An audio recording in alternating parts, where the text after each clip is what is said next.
আসসালামু আলাইকুম। দই খেতে আমরা কেনা পছন্দ করি, কিন্তু দেখা যায় শহরে বাসাবাড়িতে দই বানানোর জন্য বা দই পাতানোর জন্য যে ইনগ্রিডিয়েন্টস গুলো দরকার হয় ওগুলা কিন্তু সচরাচর থাকে না।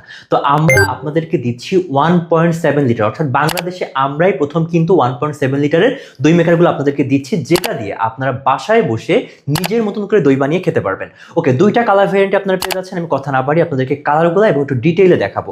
প্রথমত একটা হচ্ছে পিঙ্ক কালার এবং আরেকটা হচ্ছে সবুজ বা গ্রিন কালার বলতে পারেন। ওকে, আমি এখন আপনাদেরকে একটা হাতে নিয়ে একটু ইন্ডিভিজুয়ালি দেখানোর চেষ্টা করি যেখানে আপনারা কি কি ফিচার্স পেয়ে যাচ্ছেন। ফার্স্ট অফ অল হচ্ছে একটা ফুড গ্রেডেড ঢাকনা থাকবে, কমপ্লিটলি প্লাস্টিকের ফুড গ্রেডেড ঢাকনা, ঠিক আছে। এই ঢাকনাটার যেটা বিশেষত্ব সেটা হচ্ছে এটা হচ্ছে আপনার খাবারের যে সামঞ্জস্যতা বা যে একটা মান থাকে ওটা বজায় রাখতে সাহায্য করবে এই প্লাস্টিকটা, ঠিক আছে। এরপরে যে একটা মানে দইটা আপনি বসাবেন যেই পটে আর কি, এটা কিন্তু কমপ্লিট স্টেনলেস স্টিলের তৈরি, ঠিক আছে, কমপ্লিটলি। এই যে আমি দেখাই দিলাম আপনাদেরকে, এখানে হচ্ছে আপনি সব ধরনের দইয়ের ইনগ্রিডিয়েন্টস গুলো দিয়ে আপনি হচ্ছে তারপরে বসাই